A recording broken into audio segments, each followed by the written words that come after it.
and I did end up buying that. So the price was approximately 20 bucks for this thing in Walmart.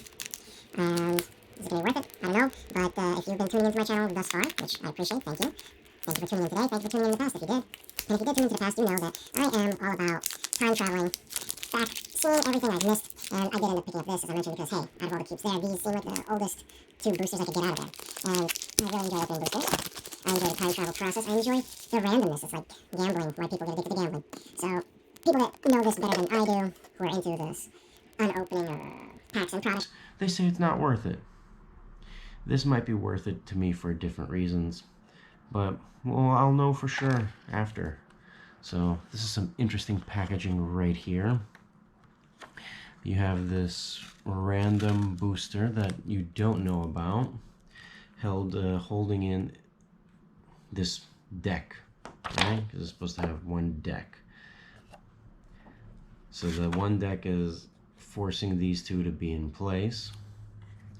And so we have Dragons of Tarkir and Rivals of Ixalan. I have opened thus far only one of each of those boosters, and the mystery is, what deck is this? So that's what I'm going to have to ask you guys in the comments to clue me in. What deck is that? From what expansion is that?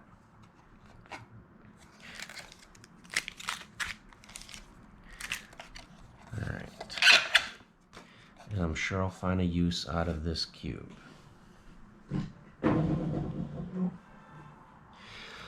So only two boosters, so let's make this fast. Now, Dragons of Tarkir, is that the one with tri-lands? I hope so. I really value those on a personal level. Or is that only in Khans of Tarkir? Again, you can clue me in on those details in the comments. I appreciate that. Even more than I appreciate you tuning in. You know, it's like tune in and set me straight, because as I've mentioned in other videos, I don't really know what I'm doing. Vial of Dragonfire. So this must be the first print of it, because I've definitely gotten it in other prints. Defeat, destroy target creature of power 2 or less. I think I've seen similar spell with a different name. Tread upon. Ooh, getting crushed. Target creature gets +2/+2 and gains trample until end of turn. So costs more, but you get questionably less than just a giant growth. Summit Prowler. Oh, this guy. Oh man, what's the name of that other Christmas time character? The one that gets all the bad kids? This is what this guy's reminding me of. This is supposed to be a Yeti? Yeah, I don't see it. Do you hunt the Yetis of the high peaks, stripling? Their meat is as tender as a bear's, and their blood as warming as fire. They are prey that will please Atarka. Surok, the hunt caller. Alright, Sheltered Eyrie. Enchant land, add 2 mana of any color to your mana pool. Okay. Isn't there something like a Paradise, something that does the same thing? Marsh Hulk, Megamorph, Zombie Ogre, Dromka Warrior. 2 mana for a 3/1. I do believe there is a cat spell that is the exact same thing. A couple of cat spells like this. Was it Ikoria got that saber-tooth tiger thing that's also a 3/1 vanilla for 2. And there's another cat from somewhere in Ravnica. It's also the same thing. Elusive Spellfist. 2 mana for 1/3 monk. Whenever you cast a non-creature spell, Elusive Spellfist gets +1/+0 until end of turn. And can't be blocked. Okay, well that's kind of useful, isn't it?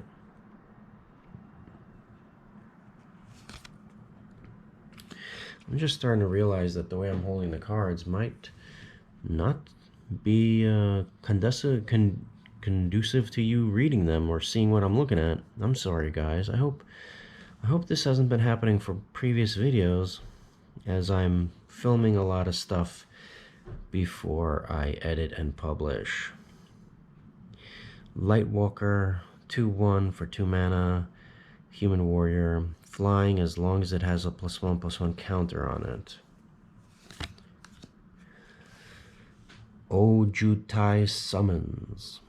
Alright, so 5 mana puts in a 2/2 blue Jin Monk creature token flying onto the battlefield, and it's got Rebound. What is Rebound? That's a new one for me. If you cast a spell from your hand, exile it as it resolves. At the beginning of your next upkeep, you may cast this card from exile without paying its mana cost. Okay, so it lets you play this spell twice. And not from the graveyard. Okay. I think I saw one spell like this earlier. Battle Mastery. Enchanted creature has double strike. Okay. Sight Beyond Sight. Look at the top 2 cards of your library, put one of them into your hand, and the other at the bottom of your library, and you can rebound this spell. Okay. Oh, Dragon. A black or red dragon, 6 mana for 4. Flying, enters the battlefield. You may put a creature card with converted mana cost 3 or less from your hand or graveyard onto the battlefield. That creature gains haste. Return it to your hand at the beginning of your next end step. This is actually pretty nice. I mean, Rakdos colors when you have to sacrifice a bunch of stuff. So this guy comes in, deals some damage, and brings someone back that was sacrificed or something. Cool. Assault Formation. This seems familiar, and honestly this artwork looks like it should be in Ikoria. Each creature you control assigns combat damage equal to its toughness rather than its power. Oh, there's an enchantment. Okay. Target creature with Defender can attack this turn as though it didn't have Defender. Creatures you control get +0/+1 until end of turn. This seems perfect for an Arcades deck. And that is where you shall go. Oh, and a Creepy Plains. And a Gym Monk token. Oh, this is perfect because we have a spell that makes them. How appropriate. I wish that would happen more often. Alright. Second booster. Wow, this thing's like squeaking.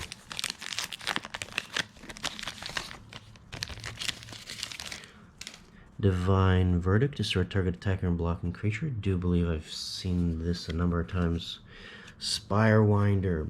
So that's what the Spirewinder power and toughness is, because I do believe I got a Spirewinder and it was a misprint. You weren't able to read power and toughness in my very first Ixalan booster, which was maybe my second or third booster ever opened. So we have Flying, we have Ascend. If you control 10 or more permanents, you get the city's blessing for the rest of the game. Spirewinder gets +1/+1 as long as you have the city's blessing. Alright, too many contingencies. I don't like it. This beautiful raptor that I've seen before. Aggressive Urge. Target creature gets +1/+1 until end of turn and draw a card. I'd rather have this Tread Upon than an Aggressive Urge. Canal Monitor. This is supposed to be a lizard. 5 mana for 5/3 vanilla. The first goblin tried to swim the canal. The second built a raft. The last and craftiest goblin launched herself from a fire cannon and soared over the canal, trailing smoke. All were eaten, but only one was cooked. Cute. Alright, more green merfolk. I love these super weird things like green merfolk. Jungleborn Pioneer, a merfolk scout, 3 mana for a 2/2. Enters the battlefield, create a 1/1 blue merfolk creature token with hexproof. Okay, I hope there's going to be a merfolk token in this thing. Oraska Relic, Ascend. Add generic mana to your mana pool. Sacrifice it, gain 3 life, draw a card. Activate this ability only if you have the city's blessing. Everything's contingent on a blessing. Otherwise, this thing's 3 mana for just generic mana. Ugh. Grasping Scoundrel, a black pirate. My goodness. He gets +1/+0 as long as it's attacking. Meh. Overgrown Armasaur. Alright, so 5 mana for 4/4 with Enrage. When it's dealt damage, create a 1/1 green sapperling creature token. Okay. This could be an addition to a fun with fungus deck. Waterknot. Enchant creature. Tap a creature. It doesn't untap. Oh, so this is just like Capture Sphere or oh man. I mean, there's so many spells in blue that do this, and I guess they're all different names, but they all do the same thing. Another black pirate. Black magic orientation pirate. Or this one's also actually black, like African. Okay. That's awkward. Moving on. 4 mana for 1/4. Whenever another creature you control dies, create a colorless treasure artifact token with tap, sacrifice this artifact, add 1 mana of any color to your mana pool. Okay, so Sacrifice Matters deck. He can help ramp mana, but I don't know how helpful that is. Oh, okay. Flexible land, I like it. Foul Orchard, enters the battlefield tapped. So there's absolutely nothing special to it. All it is like a Llanowar Waste with a rename. Which I guess is handy for, you know, getting it included in your decks. Charging Tuscadon. This is a dinosaur. Did they not know what dinosaurs look like? This looks like a parrot with tusks and unknown legs. Anyway, 5 mana, 4/4. He's got trample.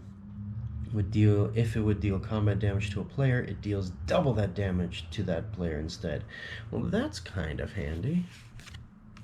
And our rare is a Temple Altasaur. 5 mana for 3/4. If a source would deal damage to another dinosaur you control, prevent all but one of that damage. So, lets my dinosaurs enrage but not die. I don't know what use this is gonna be. Oh, I kind of like this swamp art. I wouldn't call this maybe a swamp, it's more like a bay at night. And we have a lifelink vampire. Okay, a 1/1 white vampire. Man, these colors are twisted in Ixalan. Okay. So what is this thing? Is this from Innistrad? It's from 2016. I am not familiar with this expansion symbol.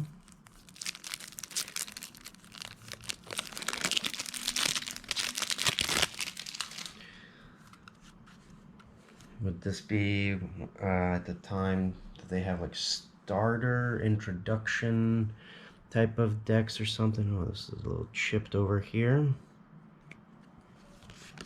So we have 1, 2, 3, 4, 5 rares off the top. So we have a Champion of the Parish. Whenever another human enters the battlefield under your control, put a +1/+1 counter on this guy. So he's a 1-drop that keeps growing as more humans come in, so that's handy. Okay, Dearly Departed. It's a flying. It's a 6 mana for a 5/5 flyer.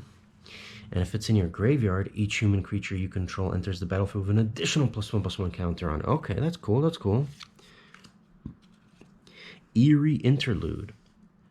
Alright, 3 mana. Exile any number of target creatures you control. Return those cards to the battlefield under their owner's control at the beginning of the next end step. Oh, is this a blink for as many creatures as I want? Clear that up for me. That's what it sounds like, and that could be really handy. Alright, Increasing Devotion. Well, that sounds like it should be in Theros, but, you know, still that same expansion. 5 mana gets us 5 human creature tokens onto the battlefield. If increasing devotion was cast from your graveyard, put 10! Oh. So for the flashback, we get to put 10. Okay, I like this spell. This has lots of potential. Captain of the Mists. Whenever another human enters the battlefield under your control, untap Captain of the Mists. And 2 and tap, you may tap or untap target permanent. This is a useful utility to have. Cathedral Sacrificer. Enters the battlefield, gain 3 life. So this would be someone you wanna flicker for sure. Doom Traveler. I enjoy this Innistrad creepiness. When Doom Traveler dies, put a 1/1 spirit creature token with flying onto the battlefield. Nephalia Smuggler. Okay, so he's a 1/1 for 1, but for 4 mana and tap. Exile another target creature you control, then return that creature to the battlefield under your control. So this is a very Flickers Matters deck, it would seem. Moorland Inquisitor. 2 mana for a 2/2, and for 3 mana, it gains first strike until end of turn. Not so great. Topplegeist. 1 mana, 1/1. Topplegeist enters the battlefield, tap target creature an opponent controls. Delirium. At the beginning of each opponent's upkeep, if there are 4 or more card types among cards in your graveyard, tap target creature that player controls. Alright, maybe I shouldn't be taking this apart. Because so far I'm kind of liking this deck build. 2 for a 2/2 that tap freely to exile target creature card from a graveyard. Okay, graveyard hate could be useful. Elder Cathar. 3 mana for a 2/2. Human Soldier. When Elder Cathar dies, put a +1/+1 counter on target creature you control. If that creature is a human, put 2. Okay, cool. Considering this is like all humans except for like 1 Geist so far. Alright, Village Bellringer. 3 mana for 1/4. It's got flash. When it enters the battlefield, untap all creatures you control. Tandem Lookout. Soulbound. What is Soulbound? That's a new one for me. You may pair this creature with another unpaired creature when either enters the battlefield. They remain paired for as long as you control both of them. As long as Tandem Lookout is paired with another creature, each of those creatures has, whenever this creature deals damage to an opponent, draw a card. So, does it have to be paired with another soulbound creature? Can it be paired with a non-soulbound creature? This is going towards banding already. Nobody misses banding. Chapelgeist. 3 mana for 2/3 flyer. Emancipation Angel. Enters the battlefield, return target permanent you control to its owner's hand.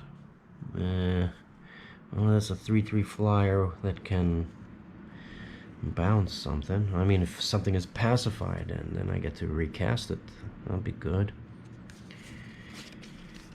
Alright. Fiend Hunter. 3 mana for 1/3. Enters the battlefield. You may exile another target creature. Leaves the battlefield. Return the exiled creature. Slayer of the Wicked. 4 mana for 3/2. Enters the battlefield. You may destroy target vampire, werewolf, or zombie. Cool. So this is the guy you want to keep flickering. If you're going against some other Innistrad deck. 4 mana for a 2/2 flyer. Enters the battlefield. Look at the top 2 cards of your library. Put one of them into your hand and the other into your graveyard. Alright, the coolness factor is starting to wear off on this thing. Misthaven enters the battlefield. Return target creature to its owner's hand. So it lets me bounce something that's not necessarily mine, and with all the flickering we can do, that could be handy. Spectral Gateguards. Oh, here we go. Another Soulbound. This one's 5 mana. 2/5.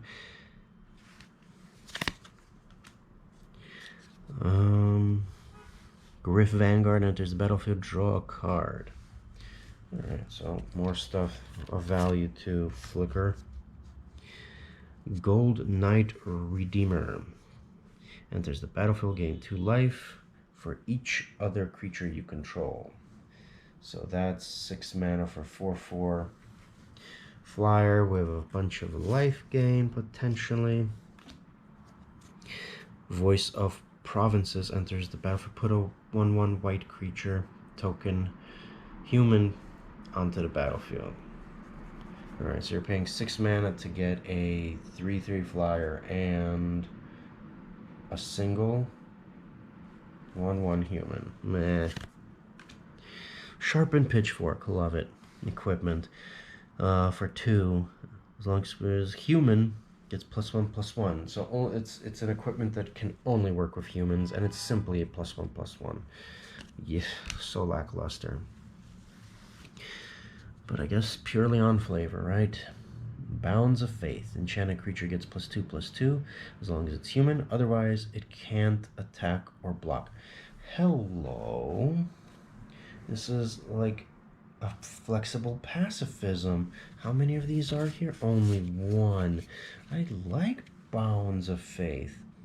So put it on one of your humans, get +2/+2. Or put it on something else that the opponent has and it's pacified. I like that. Gather the Townsfolk. Put 2/+1/1 human creatures. Fateful Hour. If you have 5 or less life, put 5 humans in. Okay. Momentary Blink. Exile target creature you control, then return it to the battlefield under its owner's control. And it has flashback, except it's in blue. That's cool. Again, Butcher's Cleaver. It's artifact, equipment, +3/+0. As long as equipped to creature is human, it has lifelink. Okay, I like the lifelink part. Rebuke, destroy target attacking creature. Pour over the pages. Draw 3 cards. Untap up to 2 lands, then discard a card. Draw 3 cards. Untap up to 2 lands, then discard a card. This could be useful. Alright, non-basic lands. Cool. Seraph Sanctuary. Seraph Sanctuary enters the battlefield, gain 1 life. Whenever an angel enters the battlefield under your control, gain 1 life. And you can use it to add generic mana. I like this land. Alright, Tranquil Coves, a full play set. And we got our picturesque lands. Oh, this is definitely not an island, but it's beautiful. Wow. This looks like it should be something out of Eldraine. Alright. And we have non-vigilance 4/4 angels, and we have some humans. Okay. So somebody let me know, what is the name of this pre-constructed deck? It's from 2016. It's definitely something in Innistrad. Which Innistrad? Let me know. Is this considered one of the better ones? Let me know, because I don't know what I'm doing, but I'm very curious. And thank you for tuning in. I do appreciate it. Do the things with the things. I hate asking for it, but apparently it's normal to pander on YouTube, right? Again, thank you for tuning in, YouTube land. Catch you later.